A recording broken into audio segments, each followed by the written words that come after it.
Have you ever stopped to think about how you'll handle your later years if you find yourself living alone in the place you currently call home? It's a thought that crosses many minds, often quietly, but the worry is real. From my years of working closely with people navigating this stage, I've seen this concern tug at countless hearts. To make this more tangible, here's a striking statistic from the United States. Nearly 1 out of every 3 people past 65 years old lives alone. For women over 75, the numbers rise even more. Almost half of them live solo. This isn't a distant scenario. It could touch your life or someone you love sooner than expected. In this video, I'll walk you through a down-to-earth guide for thriving in these years. This isn't merely about choosing a place to settle, it's about choosing locations where you can enjoy independence, respect, friendship, and genuine joy. The decisions you make here can shape your happiest chapter yet. If any of this resonates, or if you've pondered these questions before, drop a quick yes in the comments. It's a simple way to show solidarity and remind everyone that no one faces this alone. Let's dive in. First part. A frequent error, chasing total calm by cutting off from others. To start, meet Margaret's story. This is the top misstep I see again and again. Margaret was 72 when she said goodbye to her partner. She was tough, proud, and determined to create what many of us imagine as ideal: complete peace, no interruptions, and total self-reliance. Her family pleaded, "Come stay with us," but she refused. "I won't weigh you down," she insisted. "I've got this." So she chose a charming cottage in a rural area. The pictures showcased clean air, open space, and endless stillness. No one to disturb her serenity. At first, it felt glorious. She would rise early, stroll through her garden, care for her flowers, and relax with a book as the sun set. She called her daughter, glowing, "This is true liberty, dear." But here's the catch.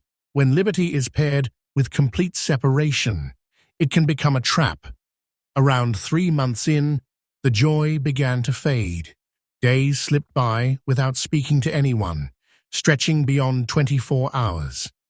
Margaret later shared that she doubted if she even remembered her own voice. What was once soothing silence turned scary. Evenings became unnervingly quiet. Every rustle of leaves, every twig's crack, even insects' songs felt amplified. Rest became elusive. Being entirely alone hit her physically and emotionally. Our bodies and minds, especially later in life, aren't built for extended isolation. Human connection is part of our wiring. Remove it, and life feels hollow, even threatening. Then came the practical hurdles. Essentials were far, a half-hour drive for groceries, medications, or even small comforts. One day, she felt a strange pressure in her chest, but brushed it off, hesitant to go out alone for help. Later that evening, the discomfort worsened. Panic set in. Emergency services arrived, but in such a remote area, it was almost an hour before assistance came. Thankfully, it wasn't serious, yet the moment left her shaken. She realized living solo is fine, but being truly abandoned is unbearable. Soon, doctors recognized symptoms of deep sadness, and Margaret moved back to town. Her words linger. Living alone is okay, but being abandoned, that's too much to handle. If Margaret's story echoes a concern of yours, write separation in the comments. It helps us acknowledge what many face quietly every day. Second part, the flip side, giving up drive and control for complete protection. Now let's explore Henry's account, illustrating the opposite mistake. Henry was 69 after losing his spouse. His loved ones worried, and truthfully, he did too. Wanting safety over independence, they pooled resources for a luxurious care home. You've seen those ads. Glossy, shiny, inviting. Henry paid over $50,000 up front, thinking, now I'm secure, everything is taken care of. At first, it lived up to its promise. Spotless rooms, 3 meals a day, housekeeping, round-the-clock aides, and quick response alerts. He didn't worry at all. But security alone isn't enough. Humans crave purpose, choice, and agency. 6 months in, he confessed feeling emptiness, a sense of fading. The routine dictated his life. Meals at strict times, group activities like bingo or movies, no flexibility. He couldn't choose his food, timing, or social interactions. Surrounded only by peers, he missed the energy of younger generations, the spontaneity of varied conversation. Every discussion revolved around health, medications, and checkups. The lack of challenges or ways to contribute left him listless. As he spoke in my office one afternoon, his words hit hard. Am I truly alive, or just marking time in a pricey, cozy spot until the end? Eventually, Henry left, forfeiting his upfront fee. He told his family that was a secure way to fade away, not to embrace life. If Henry's struggle to maintain purpose and drive resonates, type drive below. It's a reminder that independence and meaning must coexist. Third part, the answer, staying independent, yet tied to support networks. Here's the uplifting story. Grace's journey. Grace was 70 when she lost her companion. Unlike the others, she planned carefully. She explored options thoroughly, speaking with residents, not relying solely on brochures or advertisements. Her choice raised eyebrows. A cozy, 700-square-foot apartment in a quiet suburb outside the city. But here's the brilliance. It was a short 5-minute walk to a lively elder hub, 3 minutes to a peaceful green space, and 10 minutes to shops. She didn't chase grandeur. She invested in living well and staying connected.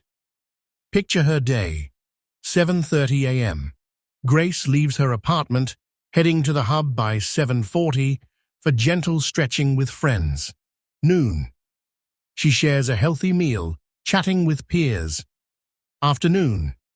Leisurely strolls in greenery, exchanging smiles with familiar walkers. Evening. Crafts at the hub, or warm drinks with neighbors who live solo like her. Grace manages her home independently, but never feels isolated. Her words resonate. I handle my space alone, but emptiness doesn't touch me. Every day offers people to meet and places to visit. My home may be small, but my world has expanded. The lessons from Margaret, Henry, and Grace are clear. Being solo doesn't mean being detached. Margaret faced isolation, Henry lost control, and Grace thrives. Studies confirm the stakes.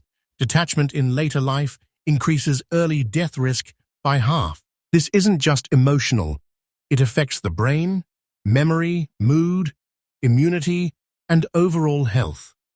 Grace's model shows that location, engagement, and social ties are life-changing. If Grace's approach inspires you, comment linked below. Preparing ahead. Why planning matters, even if you're partnered now. Even if you currently live with a partner, this information matters. Statistics show that one often outlives the other by 7 to 10 years. For women, nearly half, over 75, will live solo eventually. Planning now ensures independence and joy, rather than forced adjustment later.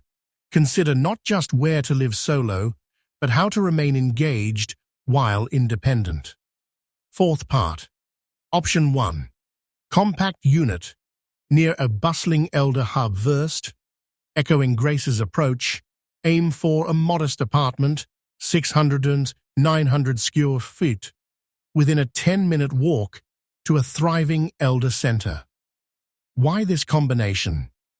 Size, not too big. Endless upkeep creates hollow spaces, not too small. Less than 400 square feet limits, hobbies and guests. Hub access, daily opportunities for movement, skill building, affordable meals, and companionship. Research confirms strong ties cut early death risk by half. Action steps. Search elder center near you. Visit, join an activity. Comment, circle, if this idea excites you. Fifth part. Option 2. Low-level unit near a safe, scenic outdoor space. Second, pair home with nature. A first or second-story unit near a park encourages daily movement, fresh air, and social contact. Benefits include half an hour in nature reduces stress, boosts mood, and steadies heart flow. Low placement minimizes climbing hazards and enables quick exits. Routine walks become natural habits, building connections organically. Comment, stroll, if this resonates. Sixth part. Option 3. Within walking distance of family. Third, live near your children, but about 10 minutes away. Why? Close enough for emergencies or shared moments. Far enough to maintain independence and privacy. Think of porcupines huddling in cold. Too close causes friction, too far risks isolation. Aim for balance. Discuss plans openly with family. Comment limits if this approach works for you. Whether it's a local hub, a green space, or nearby family, the key is planning, engagement, and independence. Take steps today.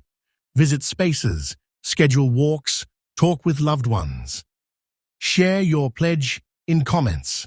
Like, subscribe, and pass this along to support others.